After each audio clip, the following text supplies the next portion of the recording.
തകർത്തടിച്ചു, പിന്നെ തകർന്നു വീണു. ഒടുവിൽ തുടർച്ചയായ രണ്ടാം തോൽവി.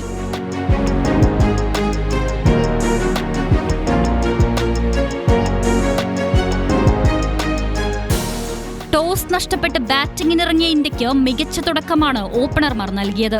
ഒരു കലണ്ടർ വർഷം 1000 റൺസ് തികയ്ക്കുന്ന ആദ്യ വനിതാ താരമെന്ന നേട്ടം സ്മൃതി മന്ദന സ്വന്തമാക്കിയപ്പോൾ ഇന്ത്യ ആദ്യ വിക്കറ്റിൽ 155 റൺസ് നേടി.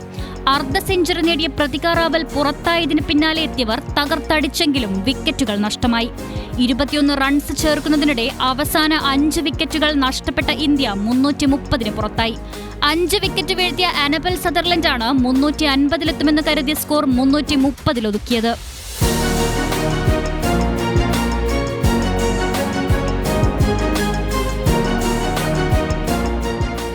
മറുപടി ബാറ്റിംഗിൽ ഓസ്ട്രേലിയ തുടക്കം മുതൽ ഇന്ത്യൻ ബൌളർമാരെ കടന്നാക്രമിച്ചു.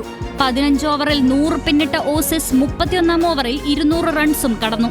107 പന്തിൽ 142 റൺസ് അടിച്ചെടുത്ത ക്യാപ്റ്റൻ അലീസ ഹീലിയാണ് ഇന്ത്യയുടെ ജയപ്രതീക്ഷകൾ ഇല്ലാതെയാക്കിയത്. തുടരെ 2 വിക്കറ്റുകൾ വീഴ്ത്തിയ ഇന്ത്യൻ ബൌളർമാർ മത്സരം കൈപ്പിടിയിലാക്കാൻ ശ്രമിച്ചെങ്കിലും 52 പന്തിൽ 47 റൺസുമായി എലിസ് പെറി ഓസീസിനെ വിജയത്തിലെത്തിച്ചു. വനിതാ ലോകകപ്പിലെ പിന്തുടർന്നുള്ള ഏറ്റവും വലിയ വിജയമാണ് ഓസ്ട്രേലിയ സ്വന്തമാക്കിയത്. ജയത്തോടെ ഓസ്ട്രേലിയ 1ാമതെത്തിയപ്പോൾ 2ാം തോൽവി വഴങ്ങിയ ഇന്ത്യ 4ാമതായി.